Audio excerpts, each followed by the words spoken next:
me tocó fuerte, que está en San Juan 16, 5, 15, y es la obra del Espíritu Santo.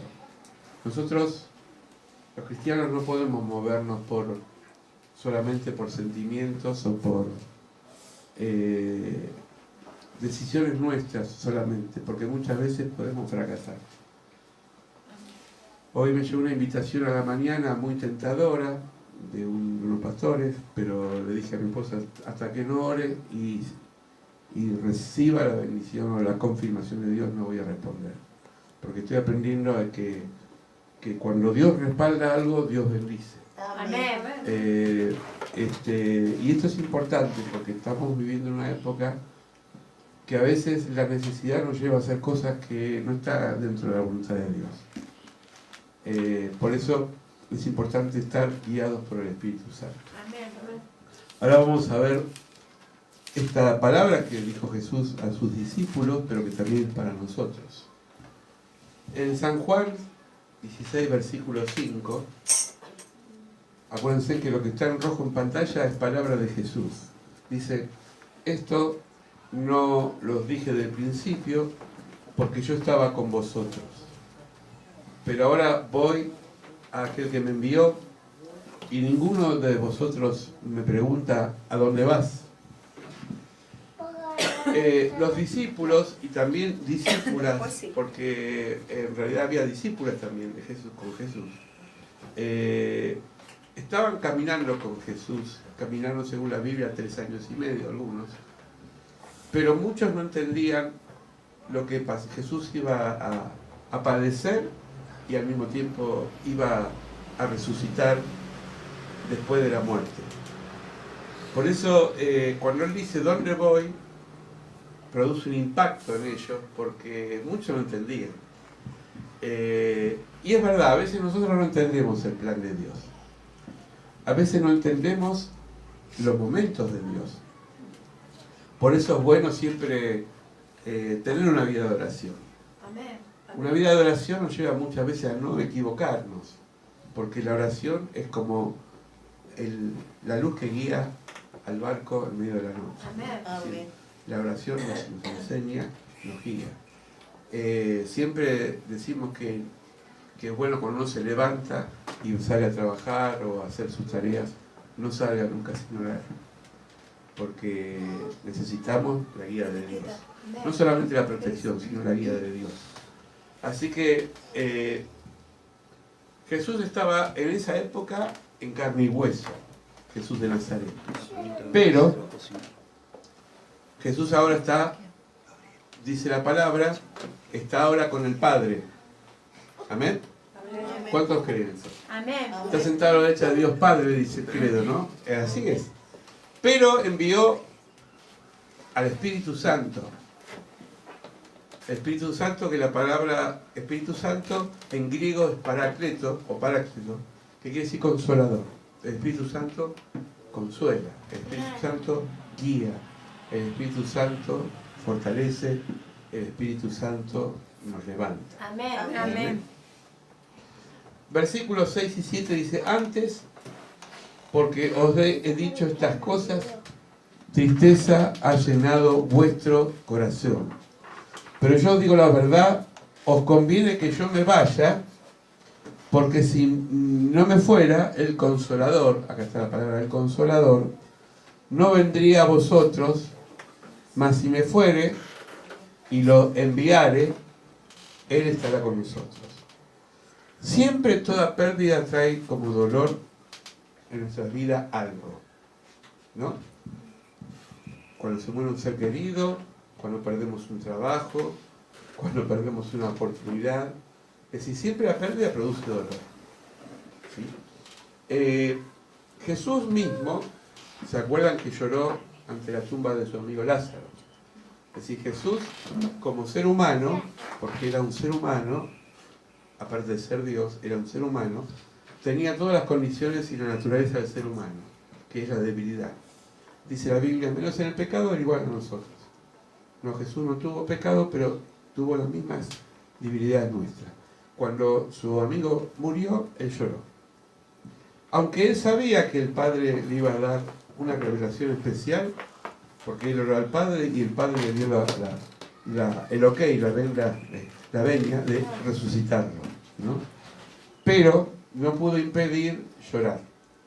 Jesús lloró por Jerusalén, que era una ciudad que lo había rechazado. Jesús lloró por la gente que no lo seguía, no lo entendía. Es decir, así como se alegró, Jesús también tuvo sentimientos de tristeza. A tal punto que cuando él estuvo en el huerto de los olivos, él dijo, mi alma tiene tristeza de muerte. Hoy traducido sería depresión, ¿no? Hay dos tipos de depresiones, la endógena, que es la depresión continua, que uno no sabe cómo viene y cómo se instala y no la puede manejar. Y después está la depresión circunstancial. ¿Qué es la circunstancia? No quiere decir que uno esté siempre deprimido, pero hay circunstancias que a uno lo pincha para abajo, ¿no? Bueno, pero Jesús dice que él oró al Padre y el Espíritu Santo lo fortaleció. Dice que el Señor le mandó ángeles que lo fortalecían.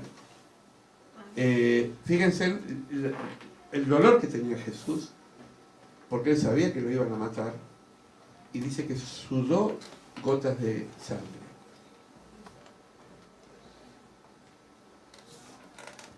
Vamos a ver los beneficios. Yo puse 9, hay más seguramente, pero 9 beneficios del bautismo del Espíritu Santo o la llenura del Espíritu Santo. ¿Todos tienen el Espíritu Santo? Amén. Amén, claro, porque Amén. todos, si tenemos a Jesús tenemos el Espíritu Santo. Amén. Bien. Primero, el Espíritu Santo lo que hace es ordenar las cosas. Dice en Génesis 1 que al principio la tierra era un caos. Y el Espíritu Santo de Dios sopló y la tierra se ordenó. Amén. Hay familias que son un desorden. Hay vidas que son un desorden. Hay personas que son un desorden. Bueno, el Espíritu Santo tiene el poder, si lo invocamos, de ordenar cosas. Primero acá, porque uno puede ordenar la casa, pero si la mente está desordenada, la va a desordenar de vuelta, ¿no? Es decir, primero hay que ordenarse acá.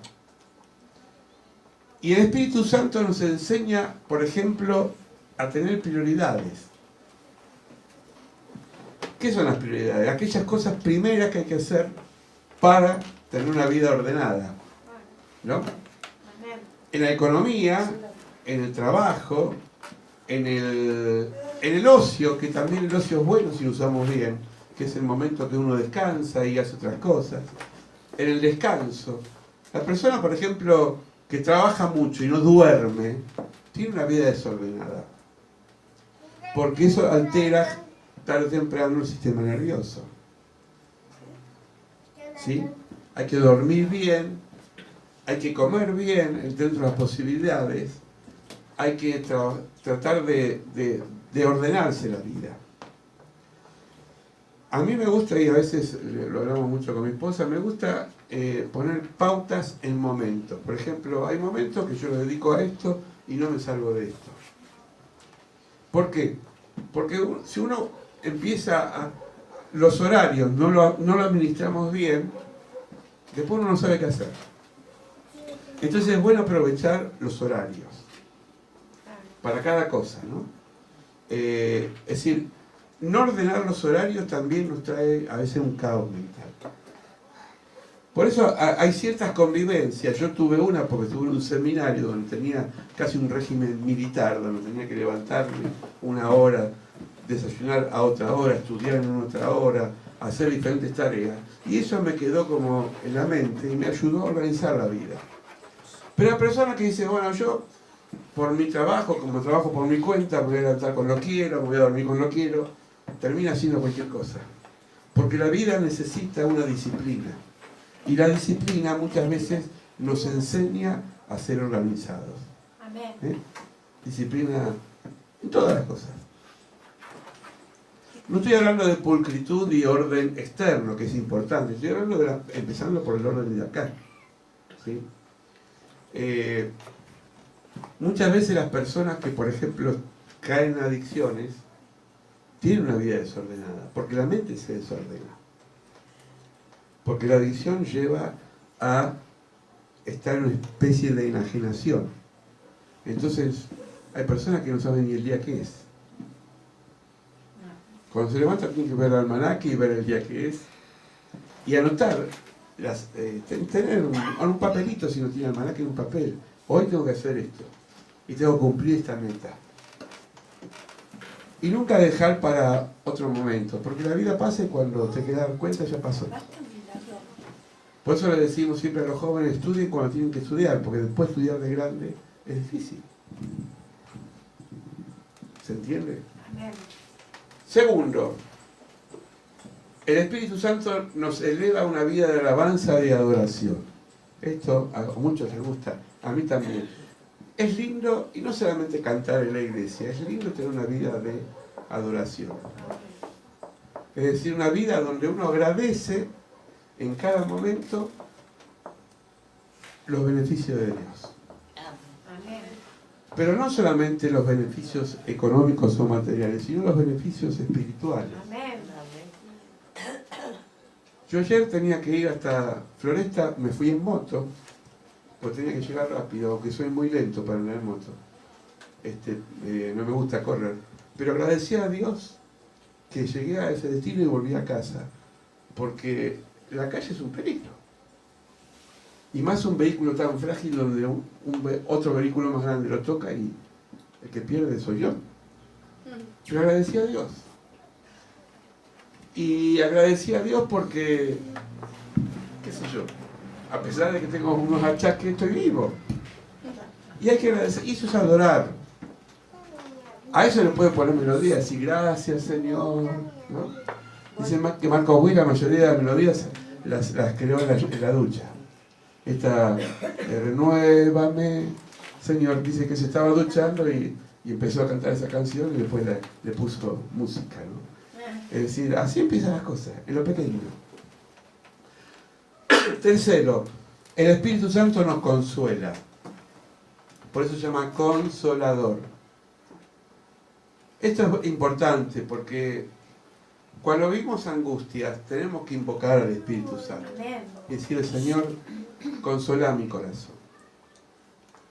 La palabra consuelo es una palabra compuesta que tiene que ver con la contención hacia un espíritu abatido. Por eso a veces un abrazo consuela, una mirada consuela, un gesto consuela. Pero Dios abarca más allá de eso y es ser como inundados.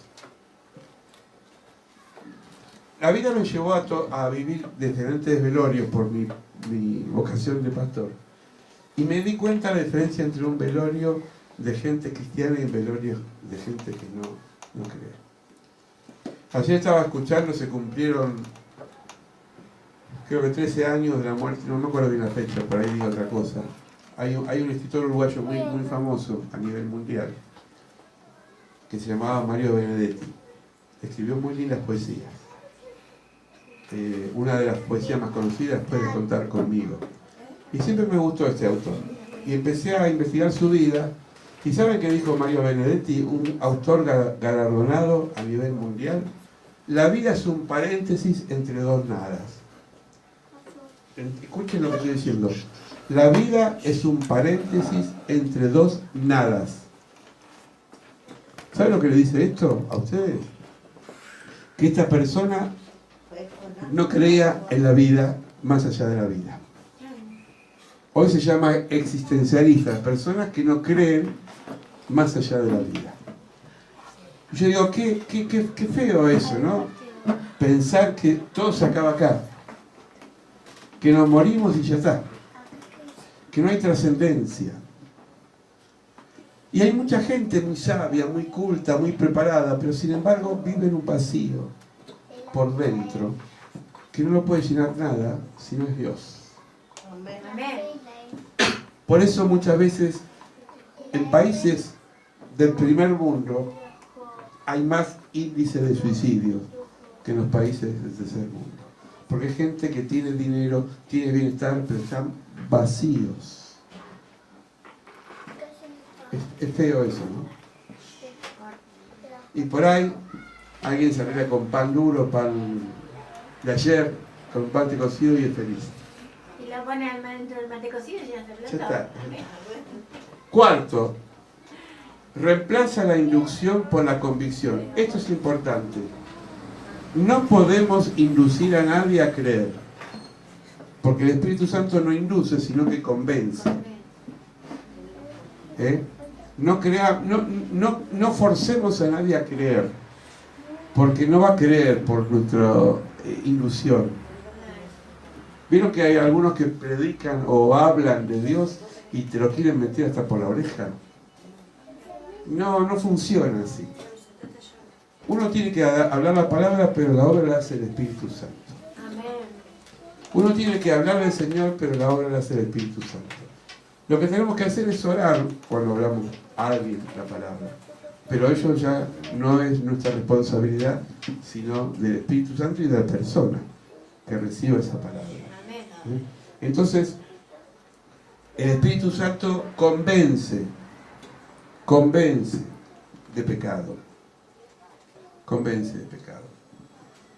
Hace poco les comentaba acá a un pastor amigo nuestro que una hija tuvo un accidente con un auto, se le dio vuelta al auto, ella y el novio, ella estaba apartada del camino del Señor y sin embargo a través de ese hecho traumático que casi lo lleva a la muerte, se reconcilió con el Señor. El Señor la convenció, la acorraló en una situación extrema. Hace poco también me enteré de una persona que Dios la llevó al estado de enfermedad, casi de muerte, y ahí es cuando realmente empezó a buscar a Dios y Dios hizo la obra. ¿Por qué? Porque el que convence es el Espíritu Santo. Pero nunca creamos que nos va a convencer solamente cuando estamos todo bien. A veces nos convence en los momentos críticos de nuestra vida. Quinto, el Espíritu Santo nos hace testigos. ¿Cuánto hace que no le hablamos a alguien de Cristo? No responda. Hay que hablar. A veces podemos compartir, a veces con nuestra presencia. Ser testigos de decir, bueno, yo doy fe que Dios a mí me cambió, qué sé yo. No hace falta que sepamos toda la Biblia. Pero nos hace testigos. El otro día estaba en una reunión de políticos que no tiene nada que ver con la fe. Pero yo me invitan, voy, si puedo me echar algo, me echo. Y hablé de un político de la Biblia que fue José. José, el hijo de Jacob. ¿Se acuerdan la vida de José, no? José fue la segunda mano del faraón. Es decir, una persona que Dios lo puso en un cargo importante. Y yo decía, ¿qué diferencia entre un político con fe, que cree en Dios, y una persona que no tiene principios?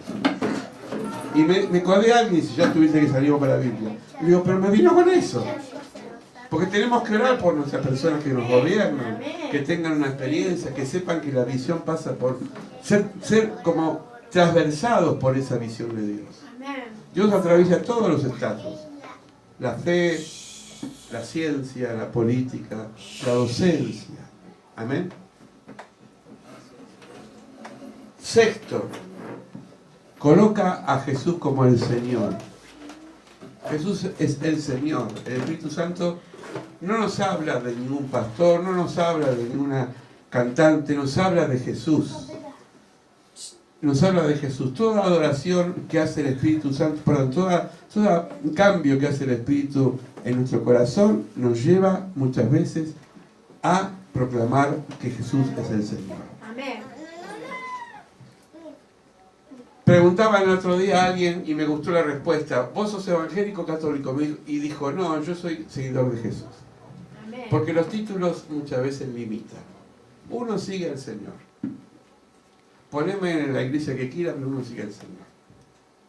Porque uno abraza el ideal, abraza la visión de Jesucristo. Amén. Séptimo, nos lleva al cuerpo de Cristo. No hay Cristo sin iglesia, no se da. No existe el cristianismo individual. La iglesia es el cuerpo y Cristo es la cabeza. Amén. Amén. La iglesia es el cuerpo y Cristo es la cabeza. no yo, la iglesia.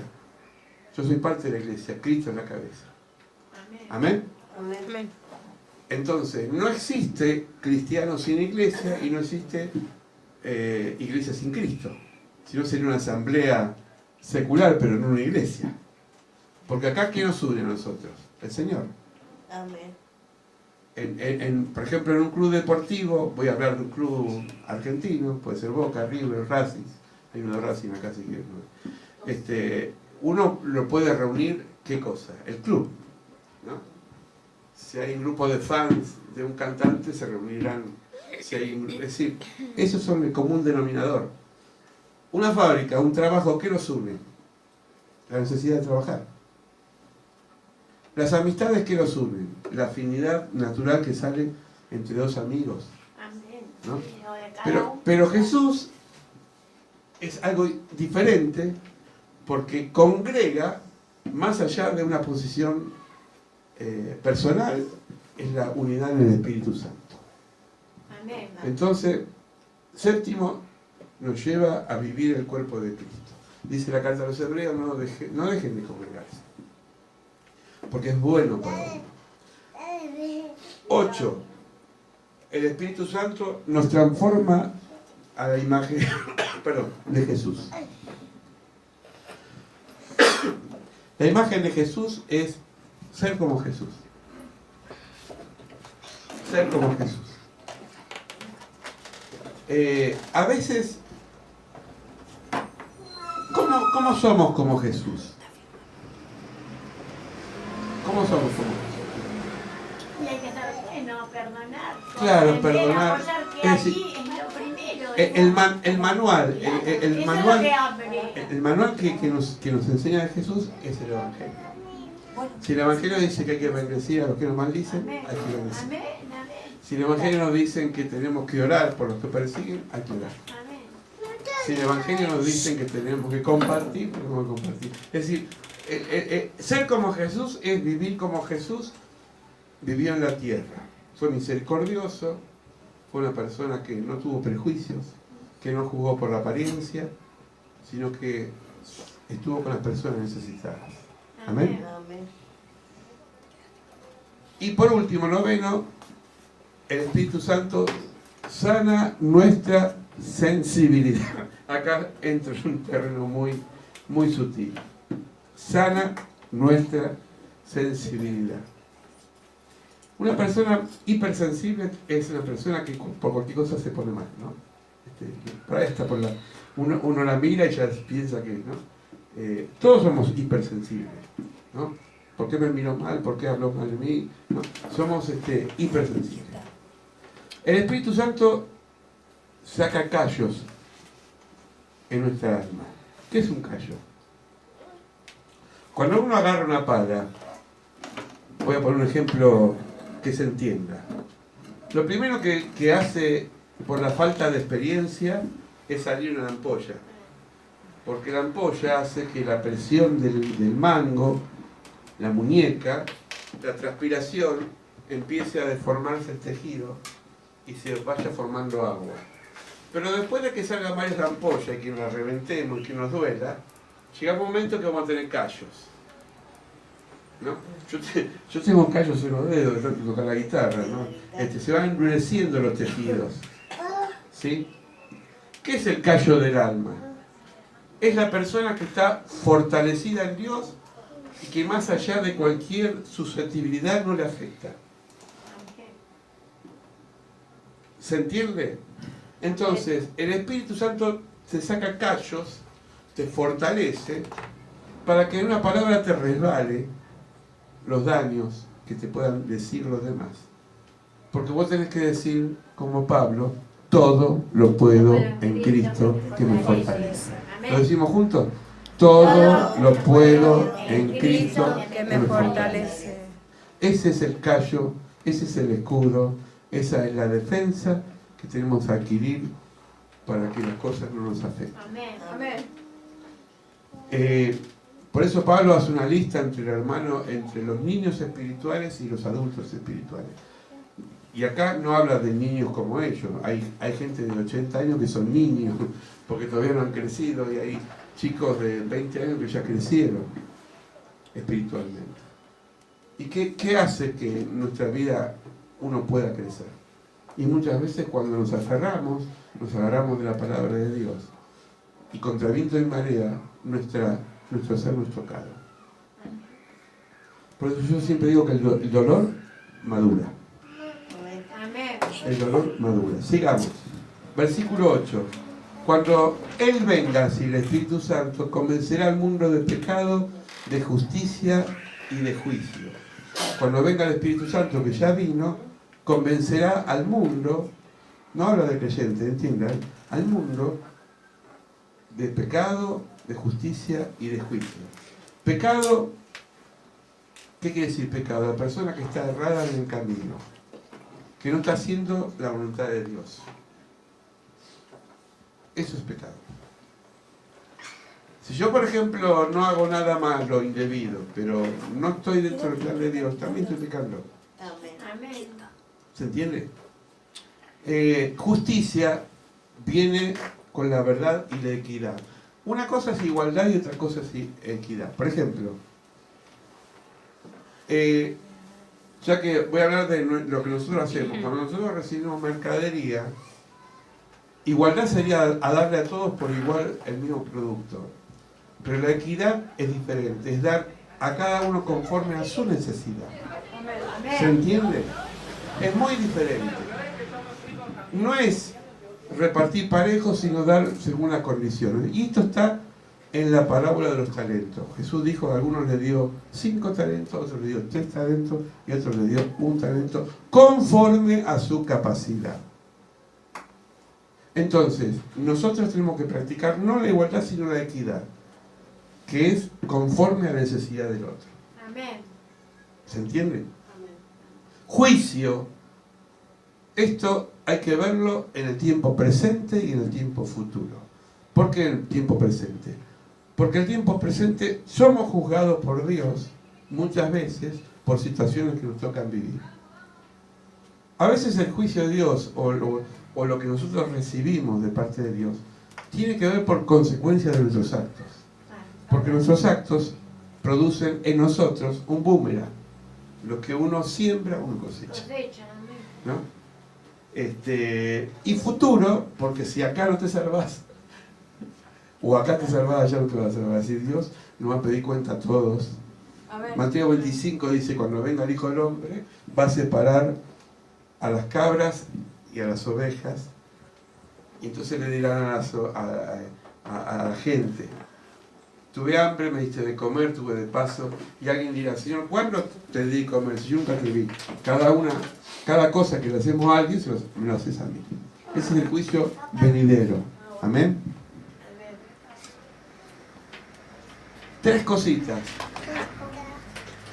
El Espíritu Santo convence de pecado. Decíamos recién que el Espíritu Santo convence de pecado. Es decir, uno puede hablar, retar a alguien, pero hasta que el Espíritu Santo no le habla, saca la venda. Segundo, conoce de justicia y de juicio. Versículo 12. Aún tengo muchas cosas que deciros, pero ahora no las podéis sobrellevar. No podemos nosotros de golpe entender el plan de Dios. Por eso la vida nosotros para crecer necesitamos paciencia, humildad, paciencia con Dios, porque a veces hay que entenderlo a Dios. Paciencia con uno mismo y paciencia con los demás. Si en la vida secular el ser humano necesita tiempos, ellos van a la primaria, algunos a jardín, después irán a secundaria si pueden, y los que pueden irán a la universidad. Pero un chico de 6 años no se le puede enseñar raíz cuadrada. No se le puede enseñar una ecuación, un teorema, porque no está capacitado. Hay procesos en la vida. Si la vida natural necesita eso, los procesos espirituales son iguales. Paciencia. Todo llega, pero hay que ser perseverante. Segundo, humildad. La humildad es la persona que reconoce sus limitaciones. Está muy unido con el punto 3. ¿Puedo hacer yo esto? ¿Estoy capacitado para hacer eso? Es reconocer las limitaciones. Es saber que muchos esfuerzos vamos a lograr pocos resultados. Pero hay que seguir. Amén. Nada es gratis excepto la salvación. Todo hay que ganarlo. Todo hay que ganarlo. El que va a un colegio primario tiene cierta exigencia, el que va a un colegio secundario tiene cierta exigencia, y el que va a la universidad también tiene otra exigencia, ¿no? Los que se toman en serio el estudio, a veces hasta no duermen por estudiar. Y después dice, ay, qué bueno, se recibió. Bueno, pero también se esforzó, porque nada vino por regalo. Amén. 13. Cuando venga el Espíritu Santo, Él guiará toda la verdad, porque no hablará por su propia cuenta, sino que hablará todo lo que oyere y os dará a saber todas las cosas que habrán de venir. Esto es lo que hace Dios, trabaja en un presente y en un futuro. Pero no en el futuro de adivino, no que te va a decir lo que te va a pasar mañana, sino en el futuro que vos discernís en oración. Por eso es bueno que aunque yo tengo que tomar una determinación mañana, hoy ya tengo que orar para saber si Dios quiere que yo haga eso. Porque el futuro está en manos de Dios. Y si vos te pones en manos de Dios, vas a ser parte de ese futuro. Amén. Amén. Los grandes, decía Ana Cordia, los grandes logros se producen o empiezan con grandes esfuerzos, pequeños esfuerzos. Amén. Amén. El Espíritu Santo trabaja en los tiempos presentes, donde se mueven nosotros y nuestras acciones y pensamientos. Nos alerta lo que nos puede suceder y muchas veces nos frena. La palabra de Dios dice que Pablo tenía que ir a predicar a un lugar y el Espíritu Santo le prohibió ir a ese lugar. Usted dirá, pero qué malo tiene ir a predicar. Sin embargo, Pablo le dijo, el Espíritu Santo le dijo, Pablo, ahí no vayas. Eso es adelantarse. Eso es adelantarse. Yo una vez me acuerdo, le voy a contar cómo me pasó a mí. Era muy joven, trabajaba de noche y vivía en Lanús. Y había paro de colectivo y de la estación de Lanús hasta Monte Chingolo había que caminar 35 cuadras. Era las 1 de la mañana, volví a mi casa. Lloviznaba, es decir que no había nadie en la calle. Y voy caminando así por la calle Caguazú, que ahora le cambiaron el nombre, de Lanús, y pasa un auto. Un auto al lado mío que iba en dirección contraria. Y alguien me dice, acá, con una voz audible, date vuelta. Me di vuelta y vi que el auto giró y volvía de vuelta para seguirme. Y entonces, patita, ¿para qué te quiero? Empecé a correr. Y entonces me escondí en una cuadra lateral y como había neblina, la luz del auto se proyectaba antes que el auto. Es como que uno ya veía la señal. Y dije, Señor, sacame de esta. Y entonces sentí otra voz que me decía, corre para allá. Y corrí por la calle Tucumán, que es la calle que me llevaba a mi casa, allá en Chingolo. Y entre toda la oscuridad había una casa que tenía una luz prendida. No es como acá que todo el mundo prende las luces. No había una luz en toda la cuadra. Pero esa casa tenía una lamparita. Y había un tapial. Y entonces digo, Señor, ¿qué hago? Y siento que me voy a decir, tirate dentro de la casa, del jardín. Me acuerdo que llovinaba, me caí arriba de un rosal, me pinché todo, pero estaba duro así, y las luces pasaban por arriba, hasta que se fueron, y acá estoy. Yo nunca supe si era la policía, si eran delincuentes, no sé lo que era. Pero sí escuché una voz que me estaba previniendo de algo feo que me iba a pasar. El Espíritu Santo previene. Créalo, el Espíritu Santo. Hay una voz adentro, muy silenciosa, que tenemos que escucharla. Siempre le digo a la gente, voy a empezar un trabajo. Yo le digo, ¿te da paz? ¿Lo oraste? Hacelo. Si no, cuidado. Por más que te paguen millones. Es decir, hay que buscar siempre la dirección del Espíritu. Amén. Vamos a orar. Vamos a ver hacia esta dirección, que el Espíritu Santo nos revele, nos guíe, nos proteja, nos cuide y nos advierta. Señor, tú estás sentado con el Padre a la derecha, así lo confesamos y lo creemos, pero has enviado el Consolador. Has enviado el Espíritu Santo que nos guía a toda verdad.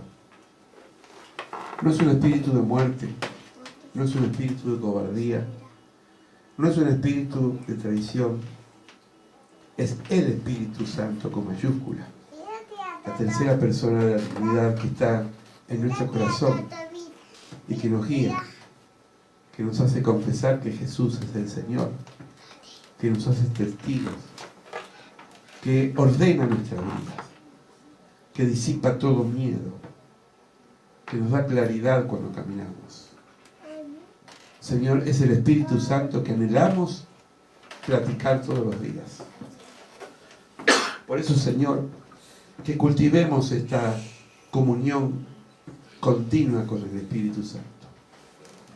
El Espíritu está en nosotros ahora guiándonos a toda verdad, convenciendo de nuestros pecados, aún aquellos que son ocultos.